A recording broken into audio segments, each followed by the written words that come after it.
Welcome back to the Growth Guide. One of the biggest things I've learned in being the host of a podcast where I have conversations with people every day, it's not always the question that matters. It's the question behind the question. And that's why I was excited to have John G. Miller on the show to talk about his book, QBQ, the question behind the question, practicing personal accountability at work and in life. John founded QBQ Inc., an organizational development firm dedicated to helping people and organizations make personal accountability a core value. If you read anything I wrote, you know I believe owning your own shit is the most important thing you can do in your life. You're going to learn a lot about that in this conversation, and I hope you enjoy it. John, welcome to the Growth Guide. I'm going to start us off with a bit of a longer question about your book, QBQ.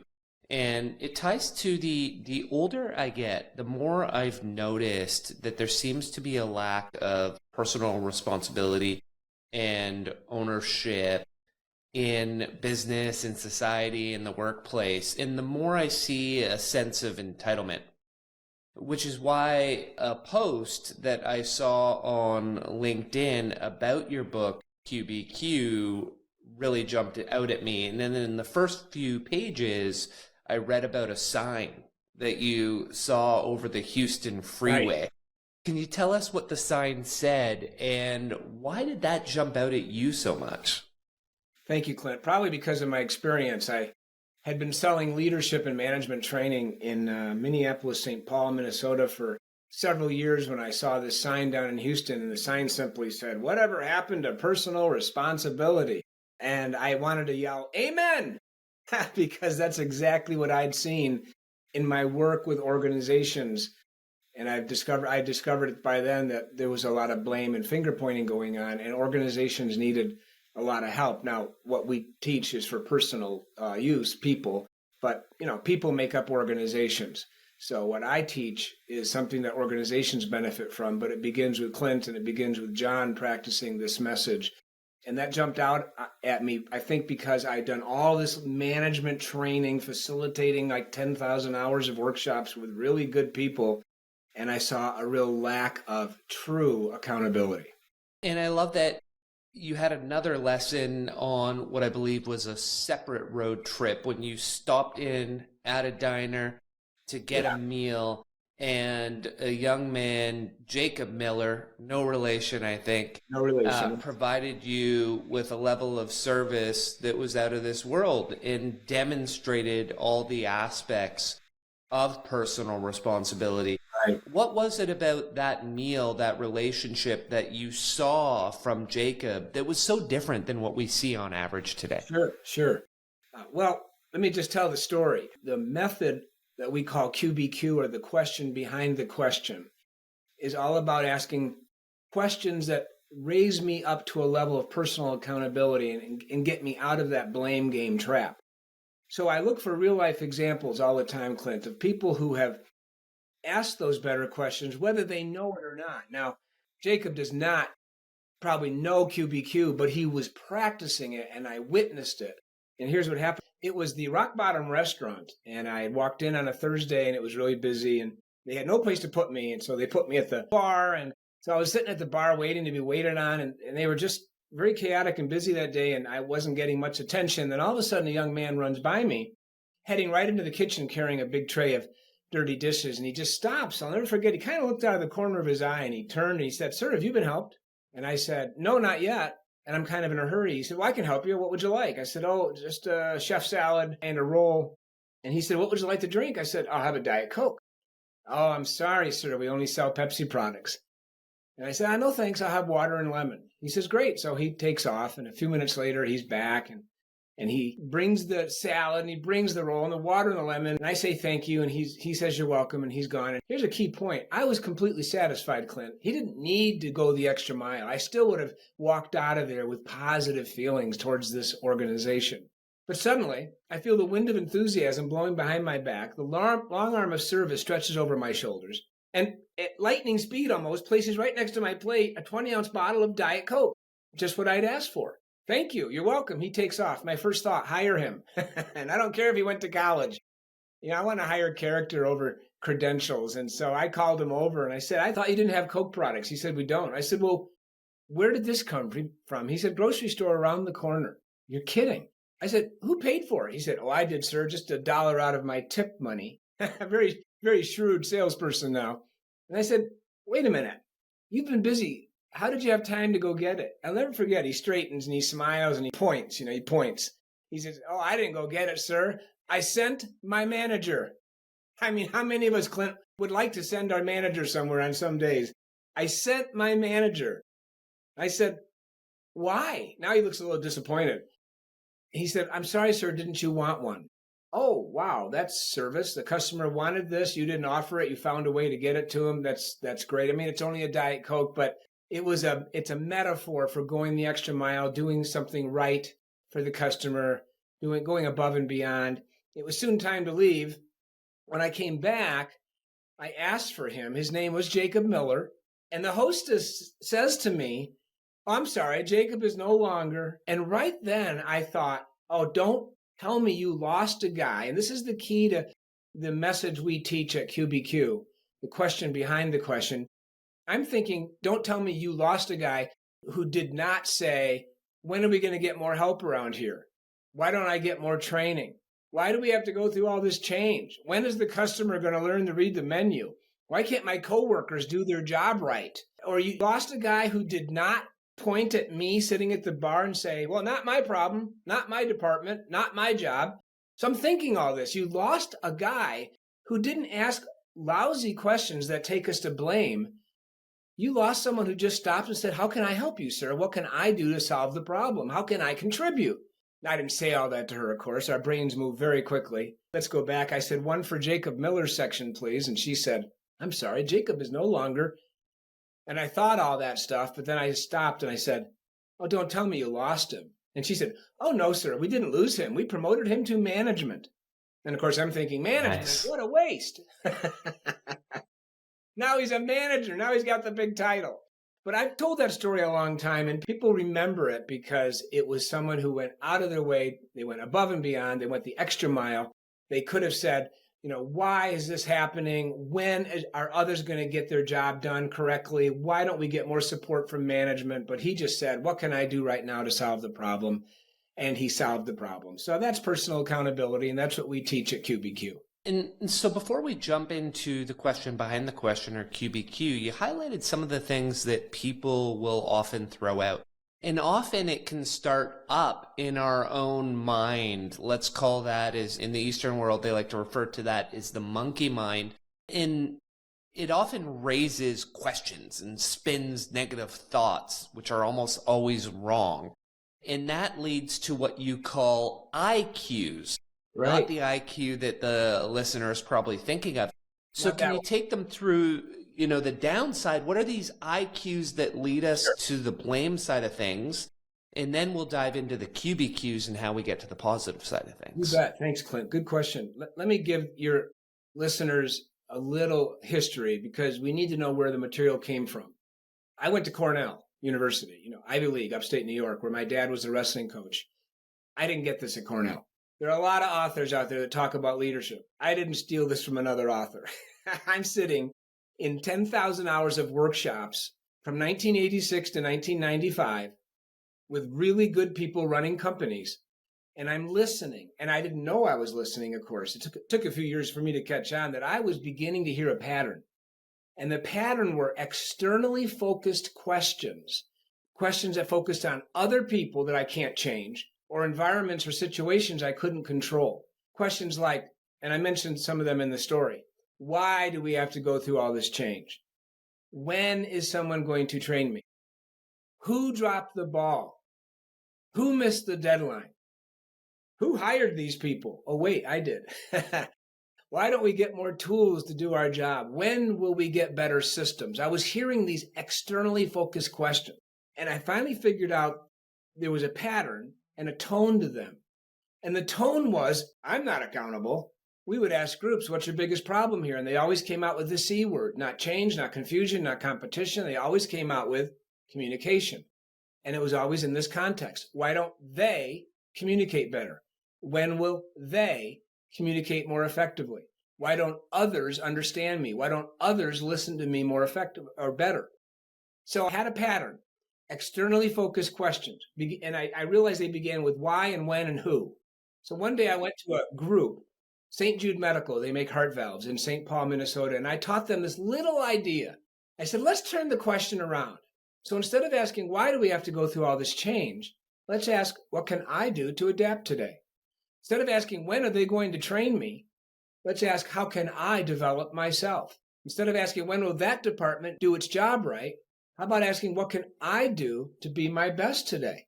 And I'm teaching it, and very quickly it got labeled the question behind the question.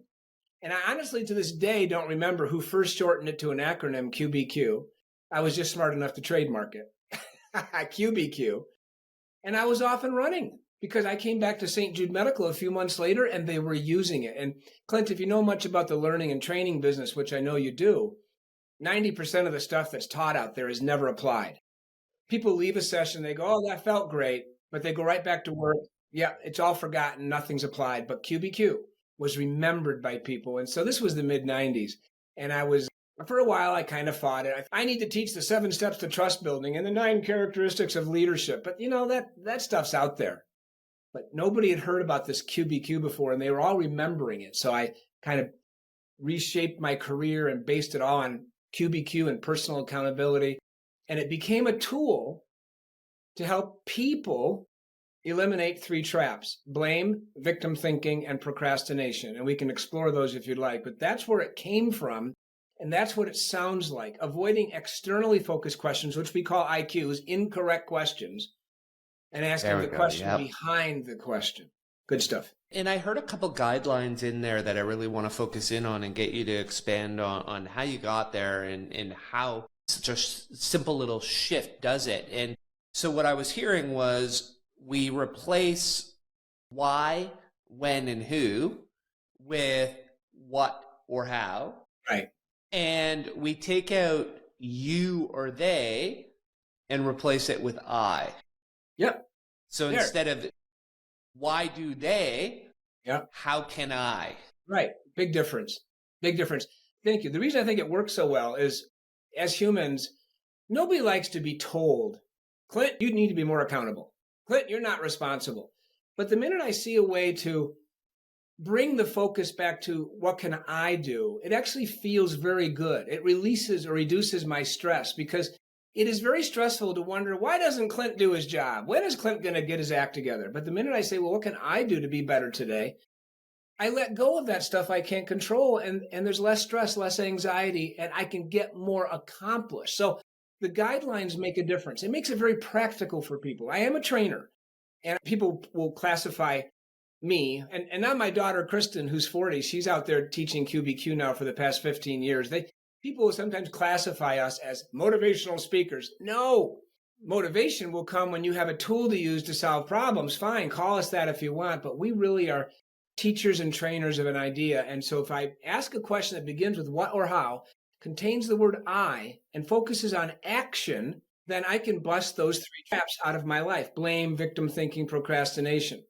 And the key to this methodology is let's say I learn it. I read the book, or I hear a presentation by John or Kristen or whatever. I listen to this podcast. I go back to a meeting and I'll hear people say things like, well, when is management going to give us the vision? And all of a sudden I'll go, wait a minute, that's the wrong question. What can I do to be more productive today? We'll hear somebody say, well, why don't they give us more budget money? Well, how can I achieve with the money and the budgets and the tools I already have? It's a whole different way of focusing each day on the world, on myself.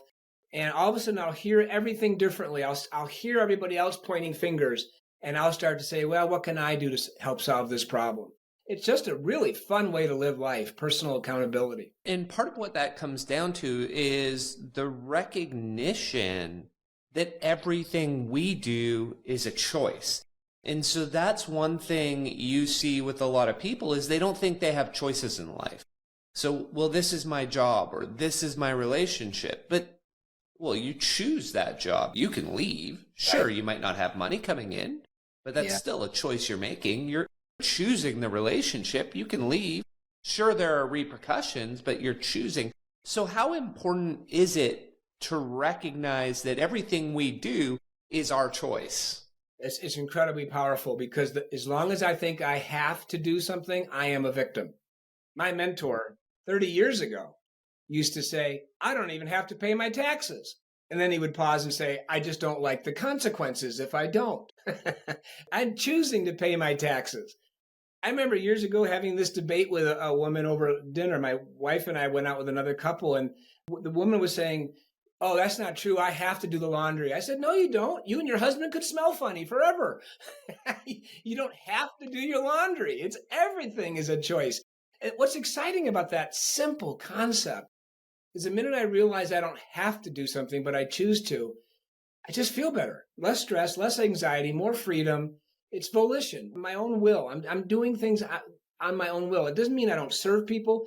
It doesn't mean I don't give in. My wife wants to go somewhere I don't really want to. I choose to go. Okay, fine, I choose to go. But I'm no longer thinking I have to go. So choices are very powerful. And QBQ is all about choices. We actually define it as a tool for people to practice personal accountability by making better choices in the moment. And that's the key. All day long, Clint, I am making choices. Now, here's the key. What am I choosing? I am not choosing my next action. That's where some organizations get off track. They talk about best practices. We should be talking about best thinking, because long before choosing an action or even an emotion, I am choosing a thought. So if I think, Clint's just a bad guy, then that's going to bring emotions to me that I don't need and maybe behaviors that are negative. But if I think, let me learn about Clint, let me study Clint, let me get to trust Clint, let me get to know Clint, my thoughts will bring me better emotions and more effective action. So everything begins right here with a thought, and choices and thoughts are synonyms. They are the same thing, and QBQ helps me make better choices. So instead of, I saw you chuckle at this one, when are they going to give us the vision? I love that. People standing around in hallways of organizations saying, I cannot be productive until I have a vision. Wait a minute. Do your job. Do your job. So instead of being cynical, which is a real cancer in organizations, instead of being cynical, why doesn't management give us the vision? Why is management doing this to us again? Well, what can I do to be my best today? How can I serve my colleagues? What can I do to understand what my boss needs? The minute I ask those better questions, thinking, emotions, behaviors, everything's more positive. Thanks for listening. If you enjoy what you're hearing so far and want me to be able to get your favorite guests on this show, please do me a quick favor.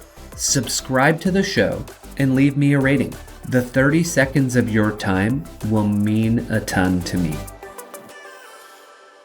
A big one you've mentioned a few times is this idea of victimhood. And maybe could you contrast victimhood or the victim mindset that a lot of people have with the idea of the no excuses military style? And I loved that, you contrasted someone in the book that left the military and they went from that no excuses military style quickly to civilian life, we'll call it, victim mindset, until they realized through QBQ that they had shifted from the military style to the victim mindset.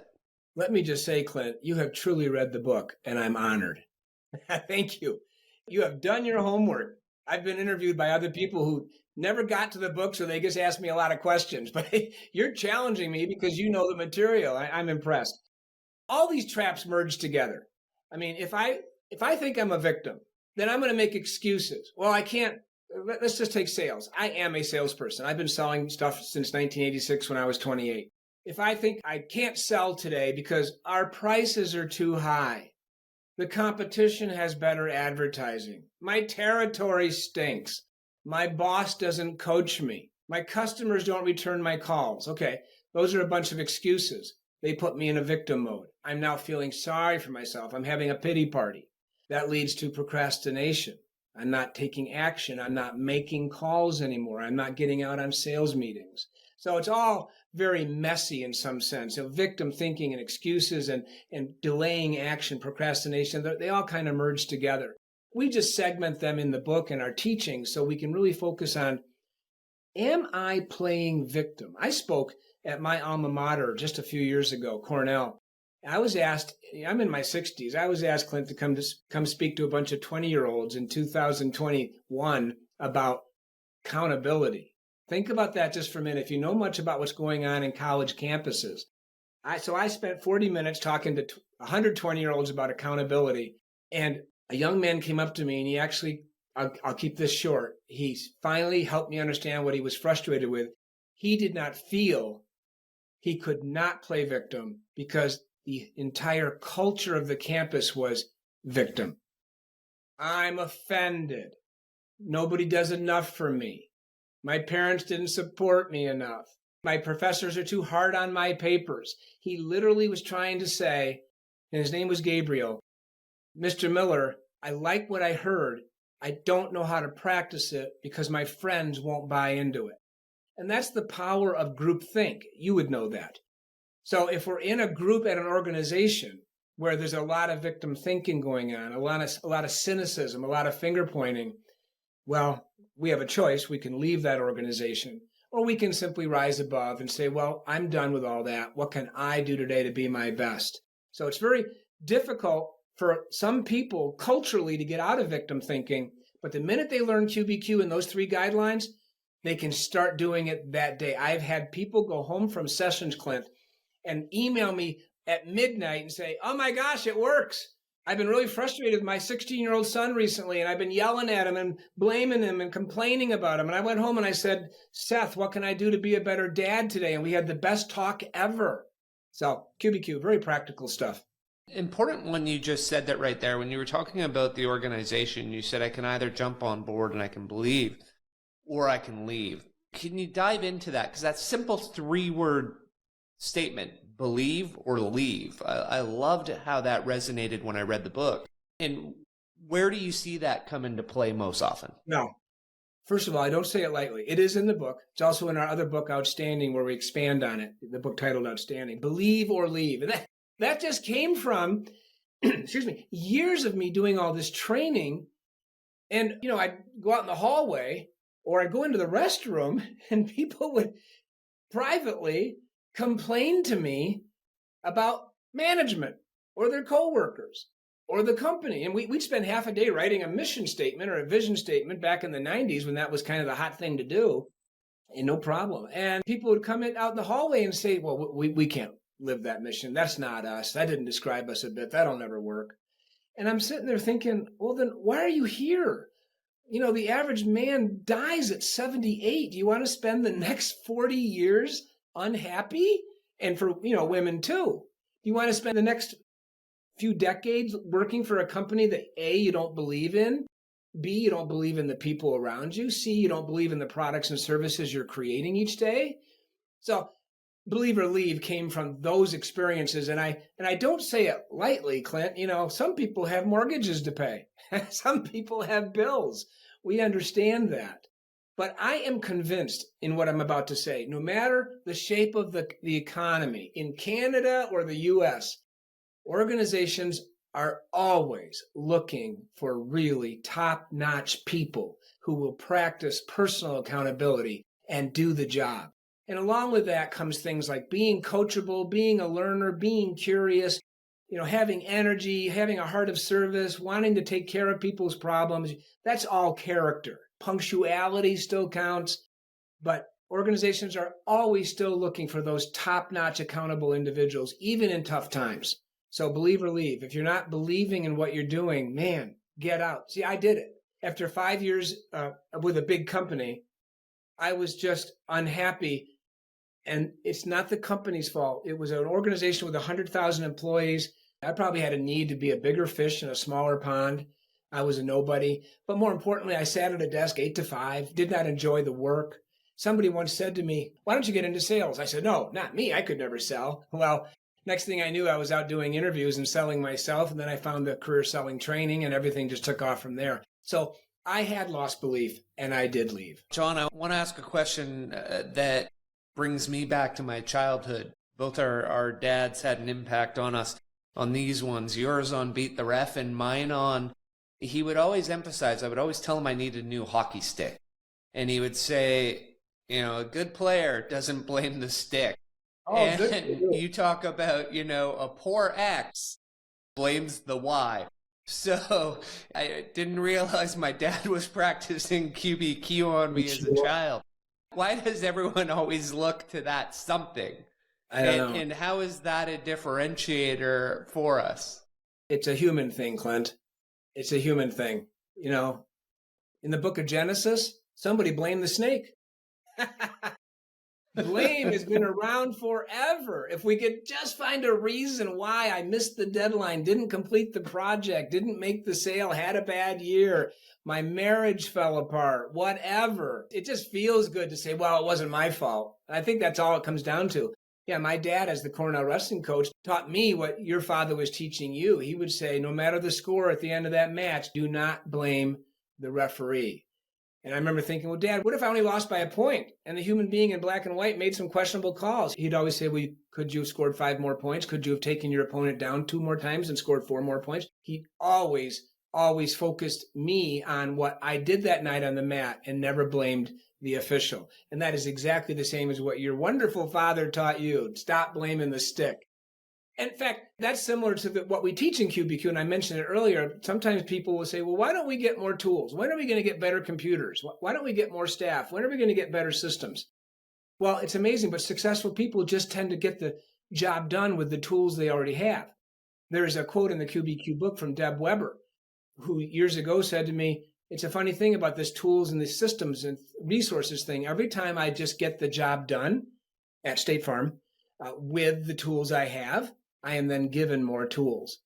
So what she was saying, instead of whining about what she lacked, she would go hit the goal with the stuff she had, and then management would say, wow, here's some more stuff to hit bigger goals. It's all about attitude and the way I think. Good stuff. So let's wrap up the book with how would you differentiate, and I appreciated how you did this, between the letter of QBQ and the spirit of QBQ. Yeah.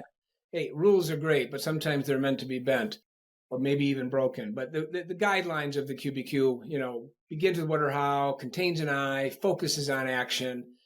We have to understand the spirit there. The spirit is service, accountability, getting things done, achieving goals, solving problems. I could make a QBQ, I could ask a question that begins with what or how, contains an I, and focuses on action. Like, what can I do today to help the team fail?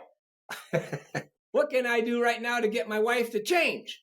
I mean, both those lousy questions begin with what or how, contain the word I, and focus on action. But they lack the spirit of QBQ, which is all about changing me. That's a really key point. If you're wondering why the I is in it, I'm going to tell you where that came from. Early in my career, like in the mid-90s, I was just developing QBQ. I was out teaching it. And I hadn't even figured this quite yet. I was walking around in a discussion group. I had taught some QBQ stuff, accountability. And some client, of all people, a client looked up at me and he said, do you realize all the questions you just gave us have an I in them? And I remember thinking, oh, they do. Of course, I pretended like I knew that. I said, oh, yeah, they do. They all have an I in them. Well, that's where that came from. Unless I put the pronoun I in it, I'm going to focus on we. I can't change the we. They. I can't change they or them. But if it says, what can I do? It makes me focus on the only person I can change, and that's John Miller. Beautiful. I love that as a way to wrap up the book. Do you have time for 4 rapid fire questions? Oh, absolutely, Clint. I got all the time you need. All right. What's one book that's had a significant impact on your life? You won't even believe it, probably. The Law of Success, written in the 20s by Napoleon Hill, who wrote Think and Grow Rich. Oh, okay. Think and Grow Rich, yes. I had it in my office here. It's upstairs in my bedroom, but it's about this thick. It's leather bound. It was written 100 years ago, and it just teaches solid core concepts like the dangers of being in debt, Something like you look at our society today, everybody's in debt. And a lot of speakers, like a guy like Dave Ramsey, they have a lot of fans because they say, debt is dumb, get out of debt. Well, 100 years ago, Napoleon Hill was saying, stay out of debt. So, Law of Success, it's not a book I'd recommend you go try to find, but it's just a book that made a real big difference for me. Oh, I love that. And what's on your bookshelf right now? What are you trying to take down at the moment? Well, if you look over there, which you can't see, I've got all my own books. Is that narcissistic? It's funny. I'm not much of a reader, but I am a student of what's going on in the world. So I skim headlines. I look for examples of victim thinking, entitlement, finger pointing, and blame. And then I do a lot of social media work. So my wife will say, why don't you read more? I'll say, I don't know. It just doesn't interest me, but I'm always taking in something that's going on out there so I can tie it to QBQ, push it back out into the marketplace, and maybe help some people practice accountability to a greater degree. Love it. What's one thing that John has spent less than $1,000 on in the last 12 to 18 months that's made you say, wow, I wish I'd bought this sooner? Can't say a new grandchild because they just keep coming. we have 14 grandkids. That's a win. Oh my God, that's a win right there in itself. We have 14 grandkids. What have I bought for less than $1,000? Probably some technical toy, I recently bought a monocular. You know what a monocular is, right? It's half of a binoculars. Yeah, it's a one-eyed thing. And I've always wanted monocular. I don't know why. And I'm not even sure if it's supposed to be plural, monoculars. But I bought one on Amazon a few weeks ago. And my wife will say, what are you doing? And I'll say, well, I'm just spying on people. I thought, why didn't I buy one? I love it. Why didn't I buy one before? It's like the old eyeglass to just look at one eye and see it. Coincidentally, I'll just tell your fans here that it's made by Vortex, which happens to be a QBQ client. And I just ordered it off Amazon. When it got to me, I go, oh my gosh, that's made by one of our clients, Vortex. Good stuff. Oh, beautiful. Because the show's about growth, learning, development, what's one behavior, mindset shift, or habit that's had an oversized impact on you in your life, John? Are you asking me what have I changed? Sure. Okay. I am, if you know Myers-Briggs, I'm an ESTJ. If you know Styles material from the 90s or the 80s, I'm a driver analytical. I am a guy who wants to take charge. I'm an Enneagram 8. Some of your fans might know what the Enneagram is. An Enneagram 8, if you ever look it up, bottom line, they want to be in charge. So my natural tendency is to be the boss. The learning area, the growth for me has been to let go and let others. And that's been something that's been a lifelong journey for me. In fact, it's in QBQ, the ultimate QBQ. How can I let go of what I can't control? That's a powerful question. How can I let go of what I can't control? And that is the number one growth area all my life since I was just a kid. How can I stop trying to change what I can't change? How can I let go of what I can't control? How can I stop trying to fix people and just work on me? And now with 7 kids, all in their 20s and 30s and 40s, they'll bring us problems. They'll bring us marital stuff. They're all married. They'll bring us frustrations. And Karen and I have both learned we can give advice, but then we have to let go. We can't make our offspring do anything that we've suggested. We think we have great wisdom, Clint, because we're boomers. And sometimes the younger people just don't listen to us, and we have to let go. So that's been a growth area for me all my life. Yeah, I love that one. And John, we went pretty deep and wide on the book. Is there anything we didn't hit that you want to make sure you leave the listeners with today? Well, I appreciate that. I did just touch on it, but I think it's always worth almost wrapping up with it. For your listeners, your fans, your viewers, they should be asking, and as I do, who have I been trying to fix? Often in code. A long time ago, a guy in a session, I was walking around another discussion crowd. I was doing a workshop on QBQ. And I remember he said to his group, he says, I'm not trying to change my wife. I'm not trying to change her. I just wish she would set more long-term goals.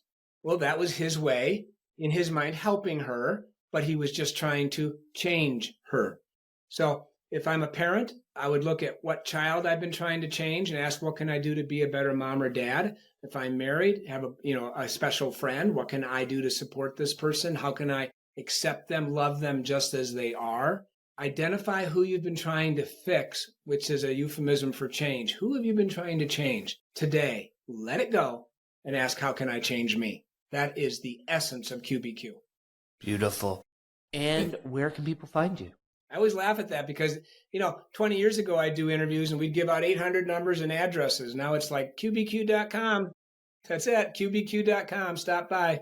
Beautiful. That's a good, simple one for people to get to, qbq.com. I was very fortunate. I love it. I got that in 1998, and I was lucky to get it, and I have kept it ever since. Love it. Thank you for joining me today on The Growth Guide. I appreciate it. Thanks, Clint. It's been fun. If you like the podcast, you'll love our new newsletter, The Growth Guide. Every Thursday, straight to your inbox, with the goal to help you be better, achieve more, and become financially free. Check it out at our website, thegrowth.guide. Subscribe and learn more.